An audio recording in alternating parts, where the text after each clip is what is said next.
Jorge Luis Borges fue y es a día de hoy una figura clara en la literatura. Nació un 24 de agosto de 1889 y murió un 14 de junio de 1986 por un cáncer en el hígado. Y no solo fue un escritor y poeta, sino que también fue un ensayista, un traductor crítico, literario, guionista, bibliotecario, profesor y editor. Bueno, bienvenidos oyentes al programa de hoy. Hoy estamos con Milagros Carranza, la licenciada en Análisis de Obras Literarias Borginianas. Hola, mucho gusto. Bueno, yo les voy a comentar un poco sobre cualquiera de las obras que tengan dudas. Sobre Borges, ustedes me dicen más o menos cuál. Habíamos elegido para analizar la obra de Emma Suns. Ok. Emma Suns, como un resumen, es una historia que cuenta la venganza de una chica que a raíz de la muerte de su padre toma como punto de partida un plan en el cual va a asesinar al dueño de la empresa en donde ella trabaja, ya que según ella él es el culpable de este hecho. Este plan se lleva activamente a lo largo de 3 días, a partir de que ella se entera de la muerte de su padre y bueno, eso. Bueno, ¿y qué son las cosas que rescataste de este relato? Bien, lo que yo rescaté de este relato, como muchos otros autores, es una Emma Suns activa totalmente a la misión que ella misma se pone. A diferencia de otros analistas, lo que yo considero es que Emma Suns no es sola la que va a ejercer todo el plan y a raíz de ahí se cuenta la historia, sino que es realmente una protagonista bien marcada, bien hecha y bien completa. La historia no se debe analizar solamente la historia, sino lo que Emma Suns constantemente nos lo marca a través de este relato. El resto de autores no se cuestiona qué cosas puedan estar pasando por la mente de Emma Suns, sino que se cuestionan qué cosas no se cuentan de este relato, que también tiene que ver con eso, pero que no explícitamente es eso. ¿Y cuáles son esas cosas? Bien, esas cosas que yo veo son, por ejemplo, una posible violación. Emma, a lo largo del relato, va a hablar de una deshonra, de un ultraje que Lowenthal la hace vivir y a mi parecer no habla del hecho de la muerte o en este caso del asesinato del padre, sino habla más bien de una violación hacia ella. Al final de la historia nos marca continuamente esto de que hay cosas que son verdaderas y hay cosas que son falsas. En la verdadera nombra el ultraje, el tono de voz, la desdicha, y en la falsa nombra las circunstancias, la hora y uno o dos nombres propios.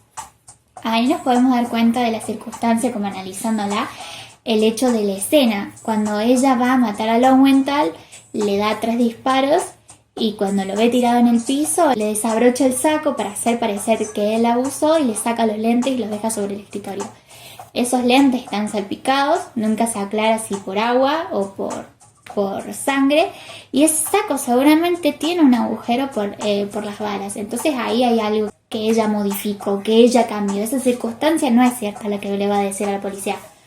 Pero el ultraje, para mí, a mi parecer, es la violación. Nunca va a ser la muerte del padre el ultraje.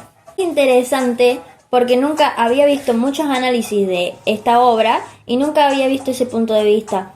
Sí, realmente los otros analistas que hay de esta obra lo plantean, por ejemplo, como una motivación hacia otra venganza, nunca aclarando cuál es el punto de la venganza, o realmente una venganza sí hacia la muerte del padre, pero jamás se puede terminar de aclarar por qué ella quiere vengar la muerte del padre, si a lo largo del relato ella nombra cosas del padre que te harían dudar de su cariño hacia él o si realmente hay una presencia fuerte del padre en la vida. Al matarlo nos damos cuenta de que el nombre falso es Manuel Mayer y su nombre verdadero es Emanuel Suns. Otra de las cosas que se analiza, por ejemplo, Martin Cohen, quien hace después una intersexualidad con Eric Grieg, tiene un punto de vista en donde dice que esa muerte es una motivación que la lleva a una venganza y que la venganza realmente es por la madre, que ella lo que busca es concretar esa paz hacia la madre. Nombra en un podcast que hace para Infobae que seguramente Borges nos nombra a la madre como una ausencia y más adelante nos hace creer de que no podía no pensar en lo que el padre le había hecho a la madre. Entonces nos vuelve a retomar esa figura de la maternidad como algo que Emma bloqueaba. Pero yo lo analizo como una violación porque cuando hablan de hombres marcan que no se hablaba con Emma de novios y que ella aún poseía un terror hacia los varones. Ese aún te hace dudar de qué pudo haber pasado. ¿Qué tiene que superar Emma? Y me contaste sobre la intertextualidad en el texto de Eric Grieg. ¿Cómo se desarrolla este relato? El relato de Eric Grieg es sobre el marinero. En la historia de Emma Suns, ella, para llevar a cabo su plan y echarle la culpa a Lowenthal, el dueño de la empresa, lo que decide es echarle la culpa sobre violación, así a ella nunca la podrían realmente culpar de homicidio, por homicidio, sino que realmente fue en defensa propia. Entonces lo que hace es ir a un bar en donde ella sabía que iba a haber marineros porque tenía que desembarcar un barco. Entonces se acuesta con un marinero que le parecía tosco, que le parecía rudo, que le parecía feo para no encariñarse. El relato de Cohan trata sobre este marinero y él le da vida a este personaje poniéndole un nombre propio y demás. Este personaje se obsesiona con la puta de la llama con la que se acuesta esa noche por un beso. Claro, porque las prostitutas no besan. No. ¿Y cómo se desarrolla esta obsesión? Bien, esta obsesión a lo largo del relato se va a evolucionar a través de esto que te contaba de que él la llama la puta. En principio, cuando él se da cuenta de que esta mujer le atrae, llama a la puta y empieza a decir tengo que buscar la puta, la tengo que encontrar, hace un ida y vuelta de me despejo, la recuerdo, me despejo, la recuerdo, y en eso la nombra a la puta que no puedo olvidar, la puta que lo besó, la puta que lo confundió.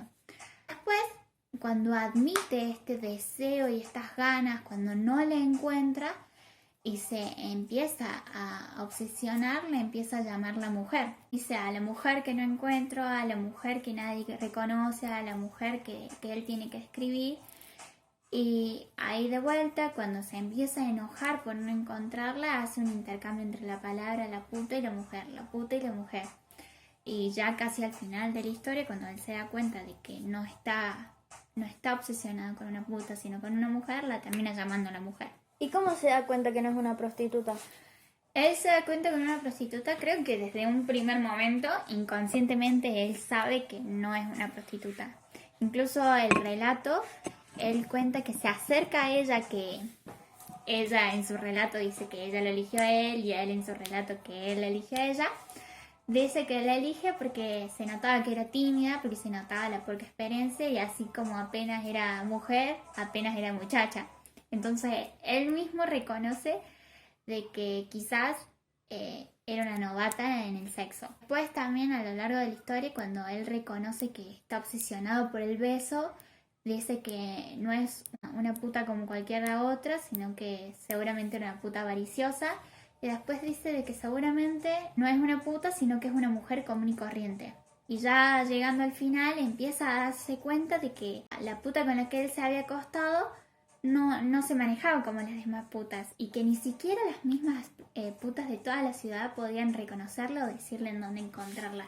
O que la gente que frecuentaba estos bares costeros tampoco había nunca oído sobre o visto a una mujer como la que él empezaba a describir. Entonces, inconscientemente siempre supo que no se había acostado con una prostituta, sino más bien con una mujer. Y ya al final del relato lo reconoce como un hecho. ¿Y cómo reconoce esto o cómo lo toma? Bien, él al hecho de enterarse que no se acuesta con una prostituta, sino más bien con una mujer, empieza a idear. Esta mujer había llevado a cabo esto por un plan. Y no se equivocaba, es verdad. Y ahí toma textualmente el relato de Borges y empieza a decir que se le imaginaba vistiéndose, que se le imaginaba viendo el dinero al lado de la mesa de luz, rompiéndolo. Y termina con una frase que es con la que ella termina de contar que se acostaba, que romper dinero es como desperdiciar pan. y describe toda esta culpa que ella siente y describe el hecho de que lo eligió para sentirse deshonrada y eso. Bueno, gracias por venir a nuestro programa. No, de nada, espero que la verdad les haya servido el análisis. Quiero recalcar que este análisis es uno propio y que realmente van a encontrar de todos tipos, pero que la historia es muy rica, pero por el hecho de las cosas que no se dicen más que por las que se dicen. Por las preguntas que surgen, por ejemplo, ¿dónde está la madre? Si sufrió algún abuso, si vio algún abuso, desde cuándo la dejaron sola. Y esas es toda la trama que te atrapa. Gracias por invitarme. No, gracias a usted por venir.